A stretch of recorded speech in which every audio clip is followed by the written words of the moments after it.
This is We the Sales Engineers Podcast, show 178. Welcome to We the SEs Podcast, the show for sales engineers by sales engineers with your host, Ramsey Majaba. What's up, SE Nation? Welcome back to another episode. I am your host, Ramsey Majaba, in case you didn't know that.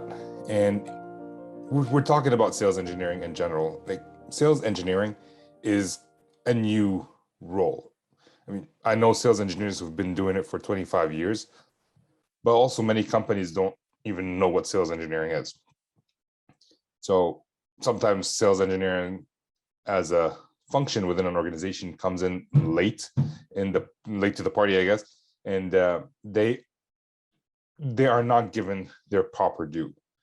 In today's conversation, I talked to my guest. His name is Tony Francetic. Yep, and he is an SE manager. The sales engineering team was part of training group. It wasn't even part of sales, and he's been working hard on getting visibility to his team, moving it away from the training organization into the sales organization. So he's been doing this for 5 years, slowly moving and bringing more visibility to his team, and he still has some way to go to bring more visibility. He's been working on it. And I just wanted to talk to him about his journey and how he's been able to do that. So yeah, that's the conversation for today. So let's jump into it. Mr. Tony, welcome to the show. Good morning, Ramsey. Nice to be here. I'm happy to spend some time and chat through all things pre-sales. That's awesome. And your last name is Francetic or Francetic? Francetic. Nope, you got it. I got it right the first time. All right, cool. Well, welcome to the show. And it's good to have you here. Let's talk sales engineering. Before we get there, actually, let's talk about who you are and what do you do. Yeah, so I'm the solution consultant manager. That's one of the fun, variances of titles for our wonderful pre-sales industry. But yeah, it was called sales infrastructure when I first started on the team and took over managing the group. And then we transitioned it to solutions consulting. But at Thomson Reuters, so I started off actually in a support role and then transitioned over to training consulting, and then I was a manager in training consulting, and then I took over the sales infrastructure squad, and that's been the gig for the last 4 or 5 years, mainly working with that pre-sales team and growing it from a group of 8 when I started, and we have about 250 plus sales reps that we supported, up to 22. So great growth and development. We implemented Consensus as a demo automation tool, so that's been a big benefit for us too. But yeah, seeing the evolution of what pre-sales can really do has been an awesome experience. Nice. So a couple follow-up questions. What made you go from manager of training and consulting? Actually, what is manager of training? Like, what is training and consulting? Yeah, so I was a trainer at first. So I traveled around and with the tax and accounting industry that we focus on primarily with our product lines. So I flew around to CPA and accountants offices and implemented their software, trained them on how to use it, and then got into the management side of things. So I was managing other trainers at that point. Okay. And then there was some moves around in the management team. Somebody had took on another opportunity somewhere outside of the company, and the position was open, and my boss said, "Hey, we're going to put you in this spot." I'm like, "Cool." Didn't really do anything with sales, so I guess I'll just dive in. And there's a lot of parallels. I think when I look at training and you think about like adult learning and the methodology behind like how do you convey information and the way to connect with people, like presentation skills in general, there's a lot of that's transferable. So I took that as a baseline, but my first order of business was to hop on a plane and travel with some sales reps and go around to firm visits and talk through the process and understand it better, because there's a definite aspect of sales to pre-sales itself, but it's not all of it. I just wanted to understand better to get a perspective on how did they see pre-sales fitting into their processes. And then since then, it's just been an evolution of how to just make it better. Okay, so how did they see pre-sales fitting into their part, if at all? Did they even know what pre-sales was? Oh yeah, I mean they knew when they pulled in my team to do a demo, like that was a critical part of the process for Okay. sure. But I think the challenge and what has been a challenge to kind of change the culture of sales, and this isn't unique to my situation either. You know, the past approach was, well, they just do the demos, right? So they're not as I don't want to be mean about it, but rather that almost subservient to the sales rep, right? The sales owns the process, they're qualifying their people, and then they bring in somebody to do the demos. They just know the stuff about the program better. And I think my big push for the last several years has been, let's look at this as a partnership and look beyond just the sales division. I mean, primarily that's what we're there to do, right? We support the sales division. We work to move deals forward. That's the primary goal of pre-sales. But to have that be the core focus of the role and leave on the table all the other aspects that pre-sales has to do effectively and not engage with the other parts of the company that can benefit from their experience and their knowledge, their interaction with customers. That's a huge miss in my opinion. And I think that if you look at what makes a pre-sales staff person, employee, whatever you want to call it, what makes them very good, and what I've tried to look at in my team specifically, is look at the length and breadth of all the things that we need to know to do the job effectively. You got to understand marketing. So there's a strategy and there's positioning and there's, verbiage that you want to be consistent with when you're conveying that to a customer. There's the product teams, right? Where there's going to have a long-term roadmap. Like we got to understand strategy of the business and the product lines to be able to position that with the customer long-term. There's what we call a customer proposition team, but the strategy team that does bundling and packaging and pricing and all that stuff will kind of understand how that all fits together is an important component as well.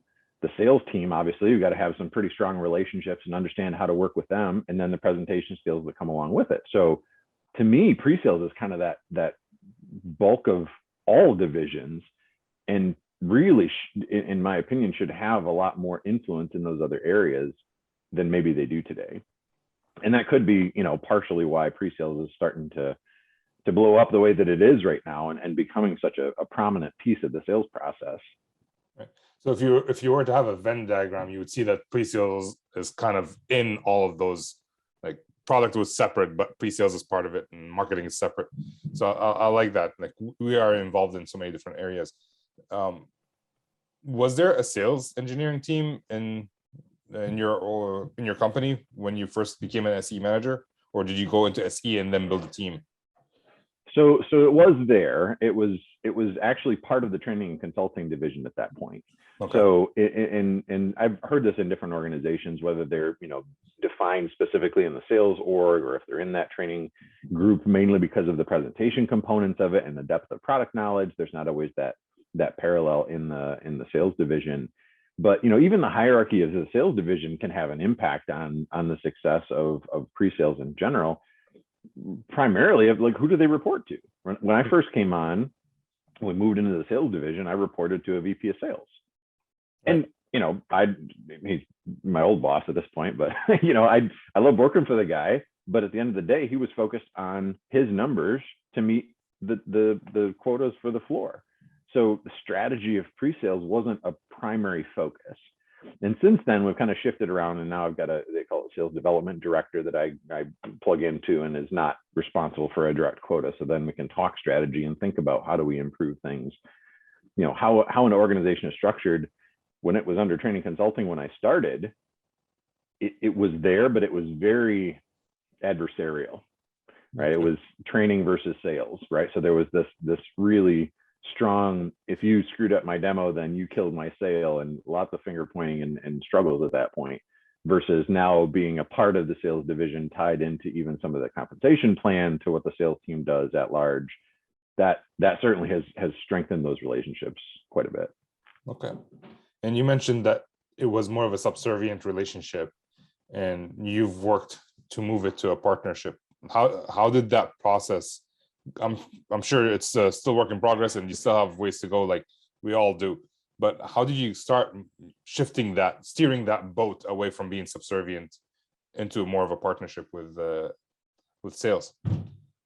Yeah, no, I agree that it's always an ongoing process because, especially when you've got veterans in a sales organization that have been there for, decades, it's a lot harder to change the mindset of somebody like that versus someone who's new into the organization. But I mean, my first order of business, aside from going and traveling and trying to understand sales a little bit better, was when there was feedback that came in that, oh, well, sales manager came up to me and said, well, my team said that this demo was terrible. I'm like, oh, okay, well, let's pull the recording and take a listen to it.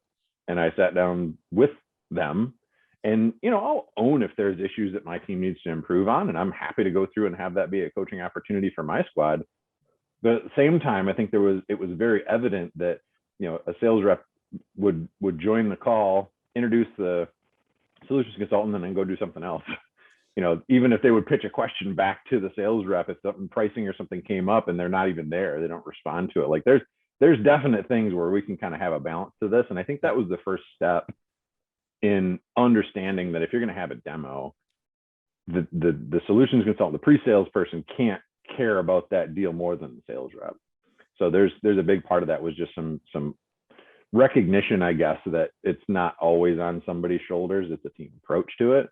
And then from there, it's been building that and, getting us involved in the pre-sales training for the sales division and kind of just pushing them to the forefront to say, look, we're a resource to help you guys. We're not here to just, get an info sheet thrown over to us and do demos whenever you need us to. It's a lot bigger than that. We can help strategy, questioning, positioning. Like we deal with more customers and we deal with it from the stage of understanding their needs.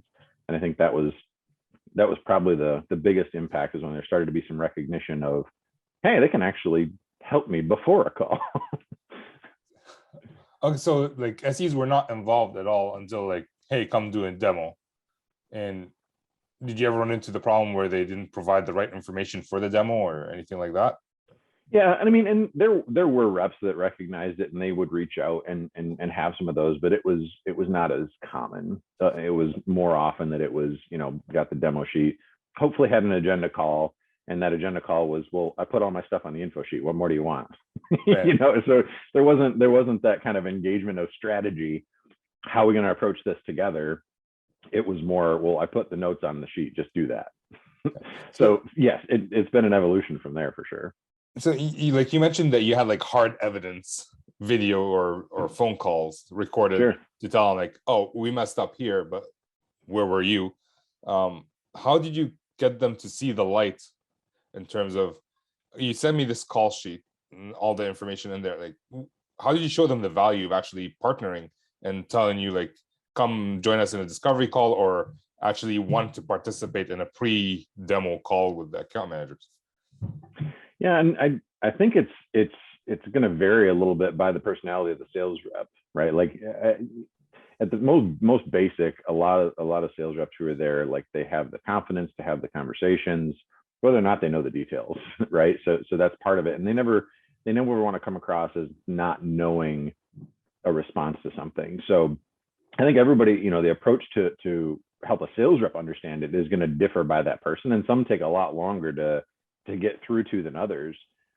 But really, like I want to try and humanize it too. Like it may be easy to do over the phone or even through video and just kind of pawn it off and not think about it. But I'd try and have just a candid conversation with a sales rep and be to the extent of, nobody likes to be thrown into a situation they're not prepared for, right? So if you just say they want to look at the program, well, what does that mean? Is it going to be valuable to go through and do this generic overview and not have a target? Or do we ask some qualifying questions on the front end, understand what's important to them, and then craft a narrative that's going to convey the value that you want to fix? The problem, if they're going to solve something by the product, then that should be reinforced throughout the presentation. And that takes some time to prep. Not saying that it's impossible, and there's always going to be things that come up in the midst of a demo that you got to flex on, but the more preparation could be there to at least understand, like, how are we going to put this message together to be most effective for a customer? Then you see the percentages start to increase, right? So when I will say this, in tandem with consensus, that has been a big benefit for us in terms of getting some of that generic content out front in front of a customer prior to a demo. But we've had a pretty well incremental increase in our close percentage. It was somewhere in the 30s where I started on the team, and we're in the 40 to 45 pretty consistently now for demos across our plate in a private demo scenario. So I think it's, statistics. It's always money. Can you close a deal? And the more deals we close doing it the right way, then those reps like to talk, and we like to try and reinforce that and talk about the ones that do a little bit of legwork on the front end, identify the needs or the pain points of the customer, connect with my team, have a strategy, and then we knock it out of the park and they close the deal. Well, now you're talking shorter sales cycles, more deal opportunities, and it just that starts to feed upon itself after a while too. That's very interesting. Yeah. I struggled earlier on in my career when my account manager came to me and said I was tied one-to-one to my account manager, so I didn't have that. But he would come to me, it's like, oh, they want to see a demo. I'm like, all right, demo about what? Oh, they want to see a demo about the infrastructure that we use to build something on top of it. Like, who would want to see that? And like, they would just want to see the results. And he would give me the wrong information and walking into a demo. And like, so my salesperson mentioned that you wanted to see this. Like, no, we don't care about that. Like, oh, what do you care about, good sirs? And they would tell me, it's like, oh, okay, well, I have that already. Like, that was the last part of my demo, which reduced my demo from an hour to 5 minutes, pretty much. I'm like, here it is. That's what you wanted to see. Any questions? They're like, no, we're good. Thank you. Bye. So I was told that was one of my best demos that I've had. But if my salesperson had given me the information, I probably would have been able to build a story with it and how to get there instead of showing, voila, this is the result. Let me know what you think. Looks good. Cool. Sign on the line. Yeah. Like, we didn't win that deal, but it was one of my better demos, like early on in my career. So it's interesting to hear you talk about like your team, like kind of preparing the story and like the messaging that you want to do throughout the demo with the customer. How much time do your SEs have to actually prepare for demo, or to prepare these stories and demos?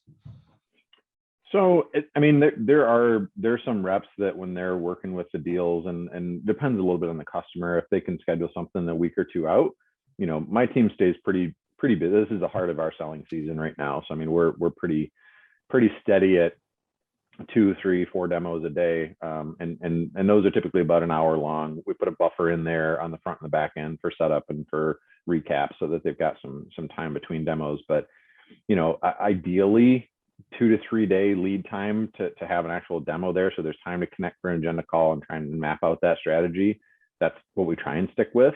I don't like next day demos in a lot of cases, because if there's a scenario we've got to research or build out some data for, like, it's a challenge to do if it's not, it doesn't meet that criteria. But, I think that what we struggle with, especially with the pandemic, is, you look at just trying to connect with people in a different way than maybe they're used to, and not having the face-to-face engagement with the sales rep to have some of those conversations, or just walk across the office to go talk to somebody. The digital aspect of things has made it, I think, a little bit challenging too.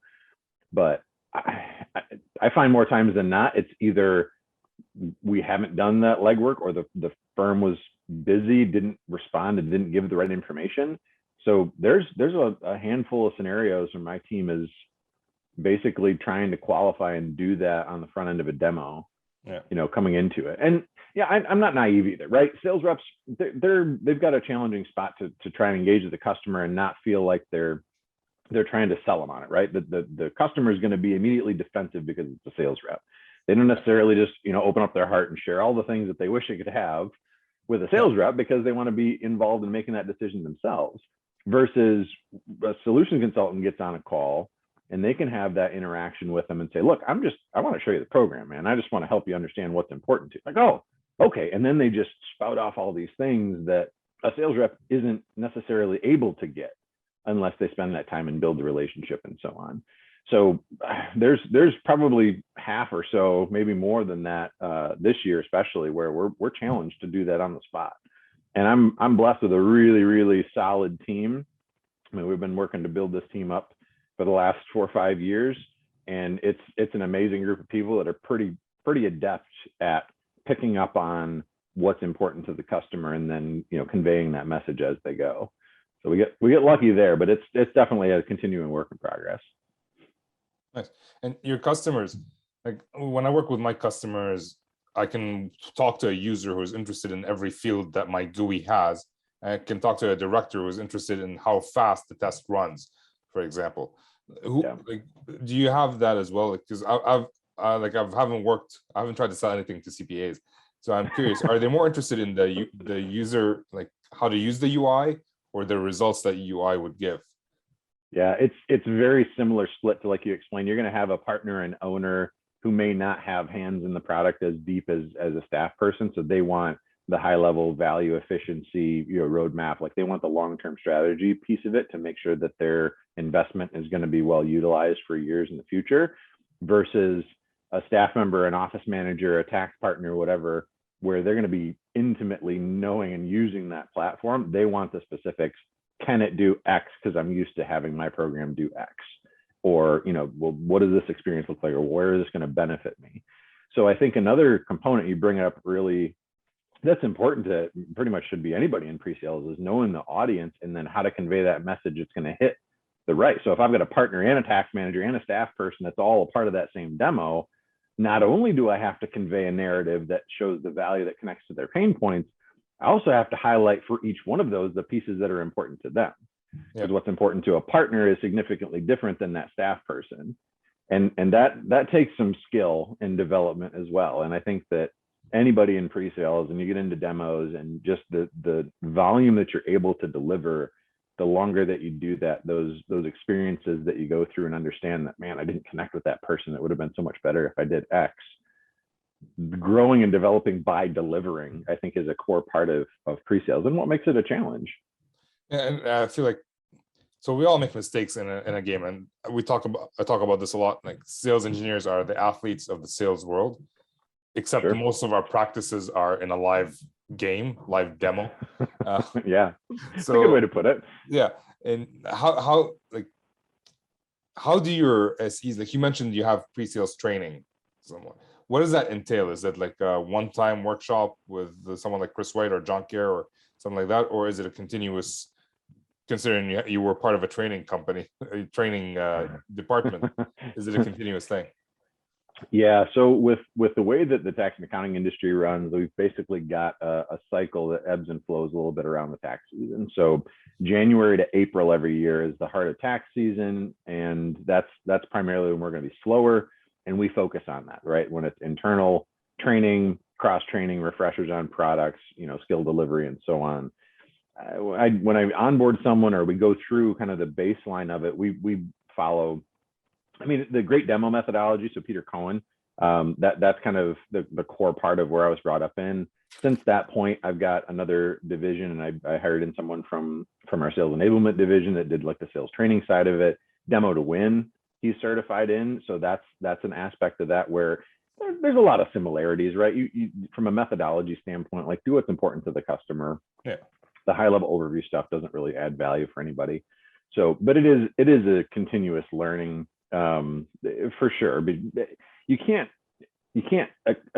hope to approach demos and delivery to customers day in and day out and expect things to just continue to grow, right? You're going to get some repetitions at it. You get better stories, you get examples, but you got to take stock every once in a while and just step back and review, even the best SEs, right?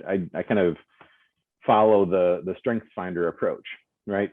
It's great to focus on your weaknesses and try and improve them, but it's a lot easier to improve what you're good at. Yeah. Right. So take that and take it to the next level. So feedback is something that, I would love to have more hands-on with 22 staff and kind of managing the whole squad and strategy. My hands are full to do as much feedback as I ideally would like to. But that's, preseason is a lot of reviewing demos, not only just me doing that, but collectively as a team. Right. If I've got a tax team that's got 5 to 7 people on it, well, those 5 to 7 people should be in a room and they should critique each other. Yeah. What examples, what stories, why did you use that? Why would this be better here? I mean, I would recommend you do this. And, those type of collective knowledge sessions, that's the way, in my opinion, that you move a division forward, even your best people. And I will say, I mentioned blessed with a great team. They are a collaborative bunch. They look out for one another, they help one another. And when you find the right people that are in pre-sales, there's not a lot of limitations to what they're capable of. So I do get lucky in the fact that they do help out one another quite a bit. And we do that kind of focus in pre-sales, and extension season in September, October lulls a little bit, and we can maybe squeeze something in there too. But more likely than not, it's that first quarter that we really focus in on sharpening the saw and then hit the selling season strong. Okay. So you mentioned you have 22 people on your team. Yeah. When do you sleep? Yeah. Well, there's that. So Consensus, the management of that platform, I kind of did the research in that, and connect with them and have been the primary focal point for building out our video content for that too. So that's another challenge in and of itself. When we moved away from training and consulting, they had an operations team that did all of our scheduling. Well, that went away when we went to sales. So that came under find a way to, we use like Microsoft Bookings and Power Automate and a bunch of different things from the scheduling. And that falls to me too. So yeah, the whole, like, where do you sleep thing, that's fun. Because the things that I really enjoy and what I want to get my hands in is the strategy piece. And what I mentioned early on about, engaging differently with marketing and product management and all those different areas, there is an influence that pre-sales can bring to those areas where you're talking about driving revenue. If that's the core part of sales, well, if I can open up the funnel in marketing by way of influencing the campaigns, aligning them to what customers are saying today, that opens the funnel and has a potential for more revenue. If I, put a feature in the roadmap based on customer feedback instead of something being a year out, then I can potentially drive more revenue, right? There's so much more impact that's there. That's where I want to spend my time, and the strategy part of it, and engaging with these other leaders in those other divisions and showing the value that's there. And yeah, at the end of the day, it's really challenging to do all the things that I would love to be able to do and manage 22 people and do all the scheduling and do all the video creation and stuff. Yeah, so it's a fun spot to be in. Every day is different. But yeah, I think that if you look at an organizational structure, and I've been trying to engage with a lot of other pre-sales leaders around the country and the globe, really. Like, there's a great pre-sales group over in Europe that I play around with a little bit too. But you look at most of the major companies that are out there, and throw out IBM, SAP, Salesforce, all the big ones. There's a VP or some level where pre-sales is there at that level of influence. Yeah. And I think to get to a point where the recognition of what pre-sales can do for a business, not just a sales division, but a business. Yeah. When that starts to happen, then it's that strategy piece that I think that can go a long ways in improving the viability of a business long term. Like, have you used Vivin in the past? They're not a sponsor of the show or anything. It's just they say they do exactly what you're talking about, and I've never used them, so I can't really say. But yeah, I talked with them a little bit. They plug into Salesforce. My division, we've got a split, so we still have like an old school internal built CRM that we're looking to transition over into Salesforce in the next couple of years. But being the Vivin is a Salesforce plugin essentially, without the Salesforce backend, I don't have it. I would ideally love to have something that's more report focused on pre-sales to give some of that data and justification for where you can bring value to the rest of the org. It's been organic and very, very hands-on to get any data like that. So. Manual, basically. That's like, yeah. That's another. So you mentioned, like, on the scale of subservient to partner, where do you think your team is on that scale? We're leaning on the partner side now. Okay. I mean, there's, like I said, there's still going to be room to grow there, and there's always going to be anytime you deal with veterans in a sales organization, that kind of culture of how they're brought into it. And honestly, like my old boss, he said flat out, that's how we train people. You don't need to know it to sell it. You get somebody on there that's interested, pull in the solution consultant, and they'll do the demo, right? Like that was the process. Right. And I think now, if you look at, and even if you've read Selling is Hard, Buying is Harder. So Garen Hess, the CEO of Consensus, wrote that one on buyer enablement. Yep. Anything now, like the buyer landscape has changed so significantly that they're going to be expecting a higher level of engagement and knowledge.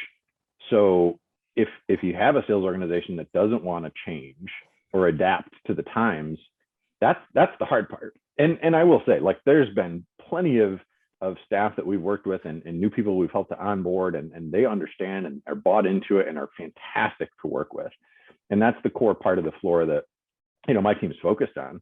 We're still going to work with the others, any veteran reps. They're going to do demos for them. It's not like we're going to do a poor job for them, but it's, that there's going to be an aspect of that where we're going to do some legwork on the front end, and that may or may not go well. Because anytime that you put yourself in a position where we're going to try and do discovery on the front end of a demo, you got a handful of scenarios that'll come up, right? Like, okay, you're unprepared. We actually, well, not only not prepared, and that's a good part of it too. Like, we don't know the questions they might ask. We maybe get caught off guard, but what if it's not the right solution? Yeah, we want to get on the demo and say, oh, well, this isn't for you. Sorry. Have a great day. Right? You don't want to lose people's and waste their time. So and salespeople wouldn't like that too if you tell them, oh, we're not the right solution right there on the spot. But so where do you like?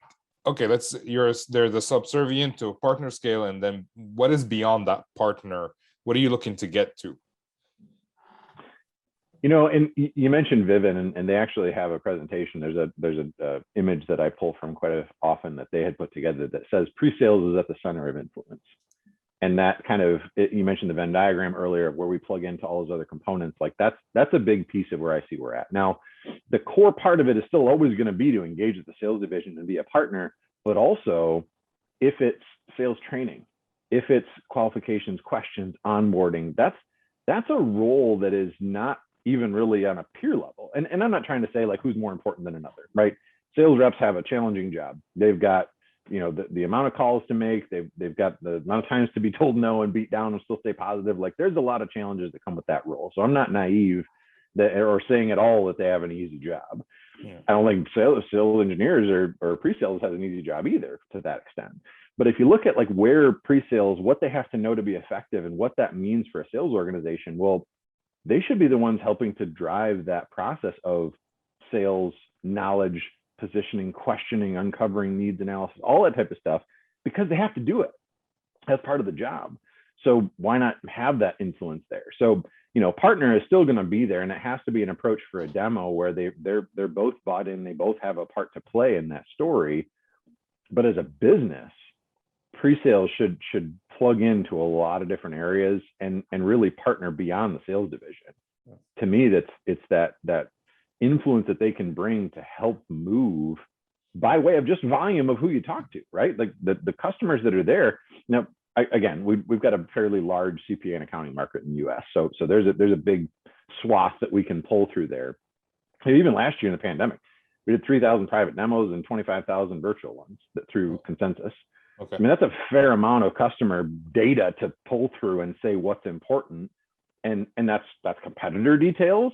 That's what they like and don't like about your company and the products that you serve. I mean, there's a ton of data to mine through that could be utilized in so much more than just the sales division. So that's, I haven't really thought to define it that way, but you're right. Like it's beyond a partner. What would you call it? I mean, it's a partner to the company, really. It's not rather than just the sales division. I always see like the salespeople are the CEO of their own business. And True. Like when we're tied one-to-one, the SE is the CTO, where they get to see all the technical information. If there is business behind it, they'll be the ones to drive it.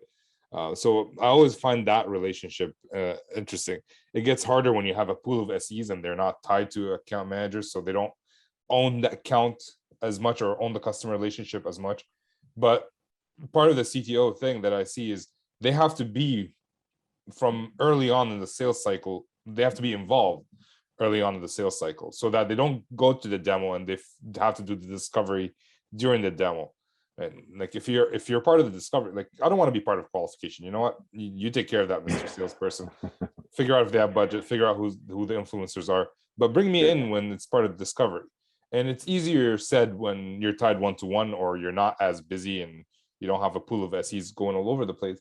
But I always found value when I was part of the discovery because I always knew what to show during the demo and what business problem they're trying to solve.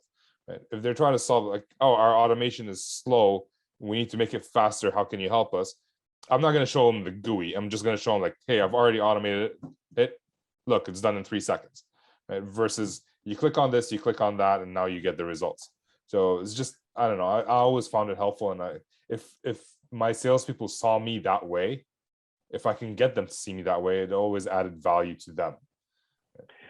Well, I think you make an important distinction though too, right? Between qualification and discovery. right? Qualification, you're talking about, budget, influence, who's the decision maker, like getting the right parties in place, setting the stage. And from a buyer enablement perspective, letting them know like what the process is going to look like.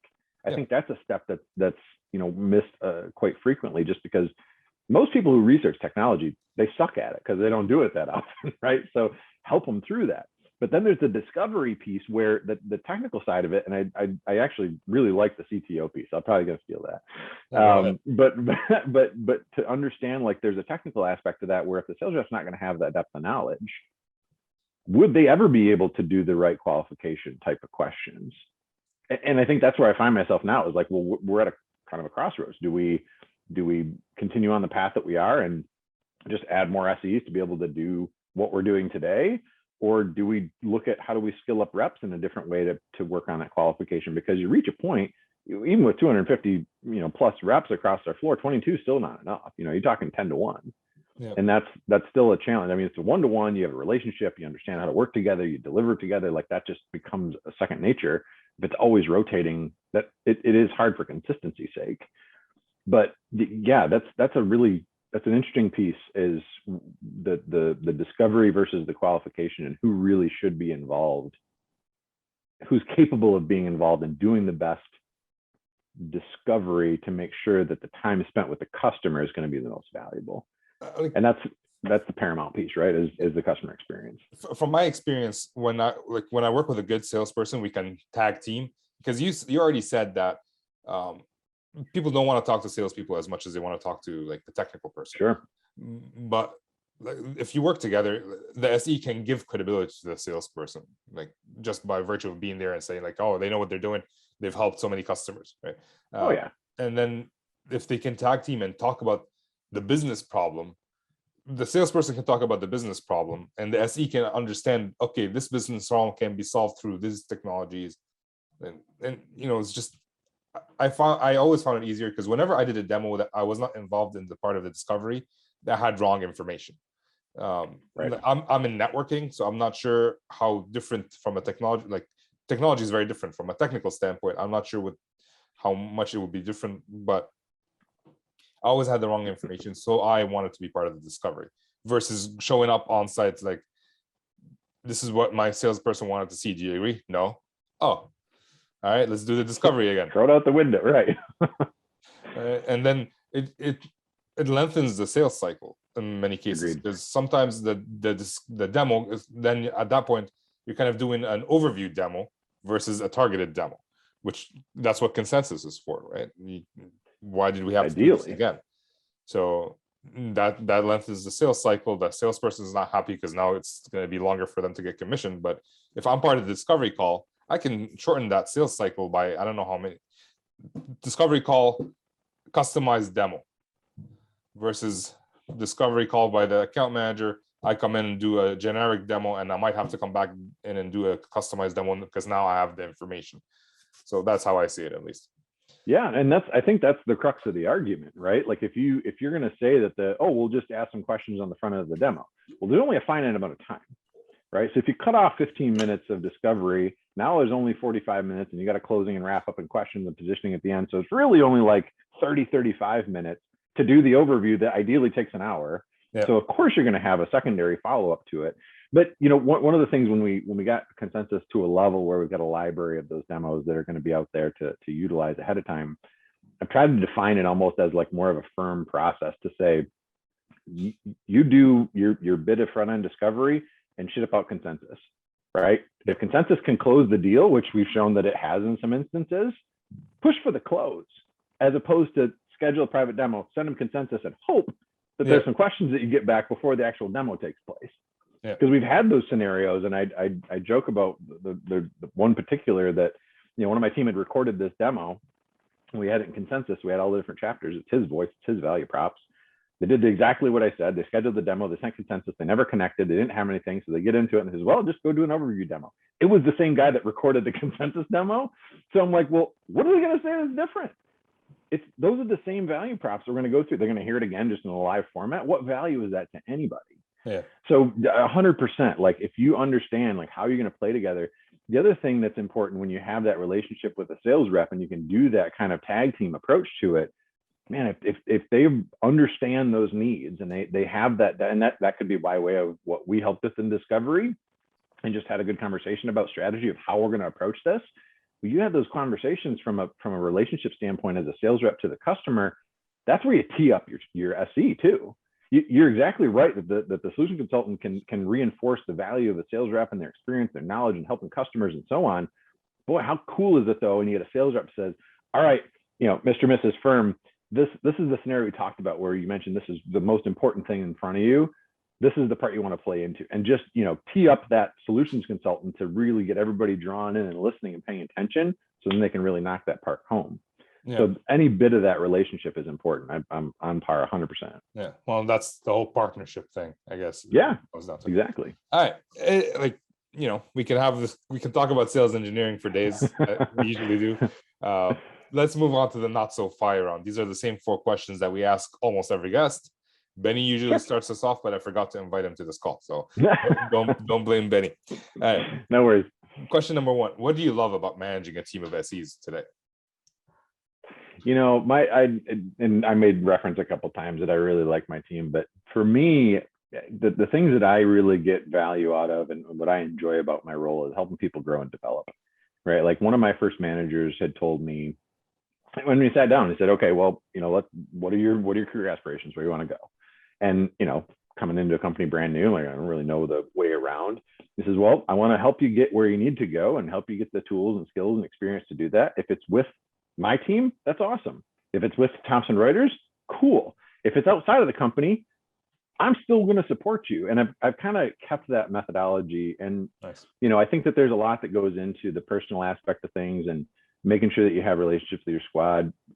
Sales engineering and what I've seen, especially in the last 3-4 years, the growth of that recognition of what they bring to a company. It's a really exciting time to be a part of it.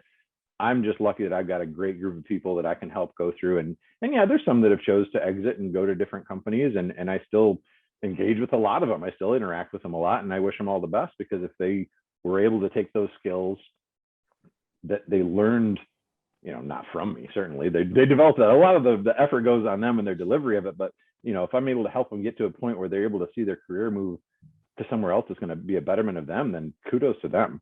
And I'll support them in any way that I can. Nice. I feel like this whole conversation today was things we would change about the role, but that's the next question. If there's one thing, what do you think is the biggest bang for the buck that you can change and have the highest impact for sales engineers or like the sales process? Boy, settle it down to one major thing. That's well, if you have time, you can list all the things that you can think well, of. no, I mean, that's the generic response, right? Like I can lead all the other divisions that I think we can have influence in. But no, I think that if you want to simplify and have your most bang for the buck, it's going to be start with the top of the sales leadership. That recognition of what pre-sales is. I think depending on the leadership group, how long they've been in the role, their own version of what pre-sales was when they were trained versus the evolution of what it is to now. Buy-in and influence of your own individual sales division and recognition of what they're capable of, I think has to be the start point. And if I could change anything, I would say I go to the top and basically ask the blunt question, what do you think my team does? And see what the answer is. And I think that maybe some people would be surprised and understand that it isn't just the demo, right? What are they capable of? It's only a demo. That's what you guys do. Right. Yeah. Go do the demo. Well, okay. That's a good answer though.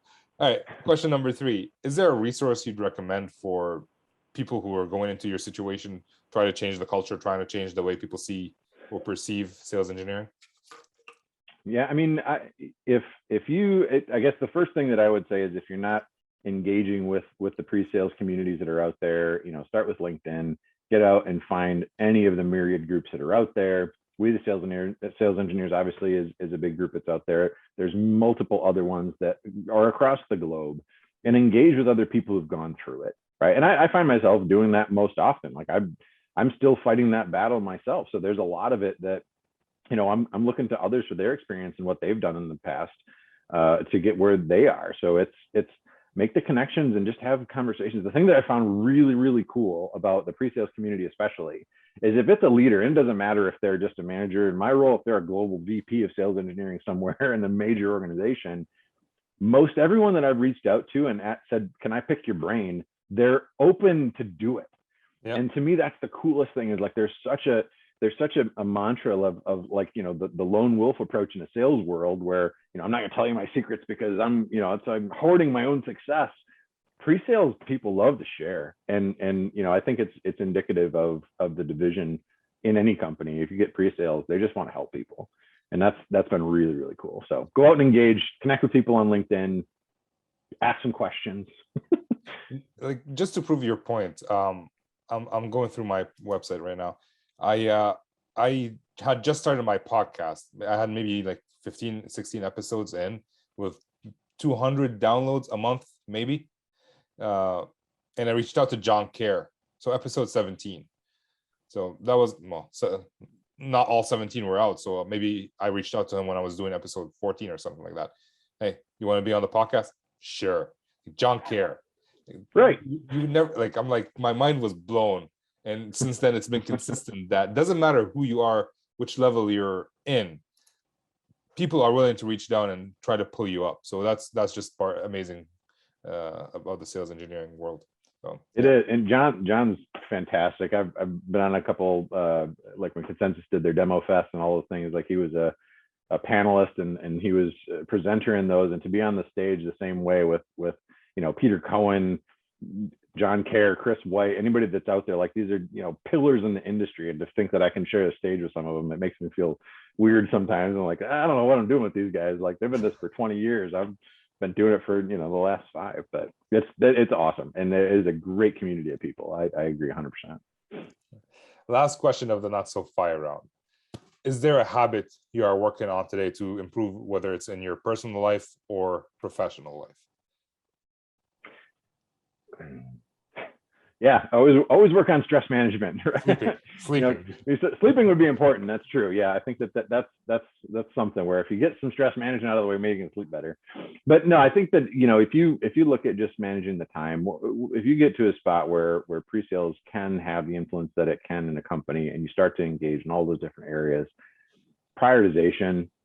Find whether you're a physical planner person, whether you're using digital, OneNote, whatever it is, but find ways to manage the data that's going to benefit you the most, right? And I think that if you've got a strong support structure, if you've got strong stress management techniques, especially with the pandemic scenario that everybody's in, I think it's just amplified a lot of the problems people have. Don't be afraid to talk to somebody, right? I mean, there's so much out there, and I think that we get in a mode of just delivery and go because we got to try and help to meet goals. I just went through this last quarter and talked to my team and said, make sure you schedule your vacation time, like, take care of yourself. Yep. So I think stress management's a part of that, but by all means, just put yourself first. Remember that the job isn't the 100%. Like, there's a life out there. There's your family, your friends, take care of yourself in the midst of everything. And that'll just bring the energy that you need to the job when you're in the job. Nice. All right. Last question of the day. You're active on LinkedIn. You have like the Monday wisdom, Wednesday wisdom, Monday some Monday motivation, Wednesday wisdom. I try. Yeah, I've been trying to be consistent with it. It's fun some days, but yeah. So if someone wants to connect with you, where can they do that? Oh, 100%. Yeah, catch me on LinkedIn, and that's the easiest thing. Where I love people reaching out. Like, I've got people internally in my own company that are in other roles that just are interested about it, and they'll just reach out and set up a meeting. I've talked to, I don't know how many people just on a whim where they'll connect with me and say, hey, do you have a time to chat about your experience with it? And I'd love the opportunity. Yeah, absolutely. Same as you and me. But I love the opportunity to connect with people, and I'm a social person at heart. So if there's ways that I can help and put people on a path to bring them the same type of experiences and success that I'd be able to see in pre-sales, then I'm all for it. Well, Tony, I appreciate you being on the show. I appreciate you. Thank you so much for your time, and we'll talk My soon. pleasure. No, it was absolutely wonderful. Anytime you want to chat, you just hit me up. I'm more than happy to help out. Will do.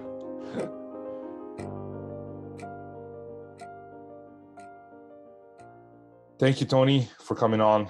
Thank you for listening. I hope you took something out of this. Sales engineering is a very important function. And obviously, I'm biased. I love sales engineering. I've been doing this podcast for almost 3 years. This is episode 178. So I know the value. And the whole point of this podcast is to bring more value, more visibility for this role. And Tony has been doing the same thing within his organization, trying to elevate that role from just a simple go do a demo to actually being a partner of sales. So it was a great conversation. I'm curious to hear your thoughts about this and what you, whether you're a manager, individual contributor, VP, are doing to actually bring more visibility to the role. And if that's even a concern of yours, maybe in your organization, you already have visibility and people know the value of sales engineering. So I want to hear your thoughts. So leave a comment, whether it's on the LinkedIn post that I share, whether you email me personally, connect with me on LinkedIn to just talk about it. Please do that because I am very curious about it. I will see you guys next time. With that, this is Ramsey signing off.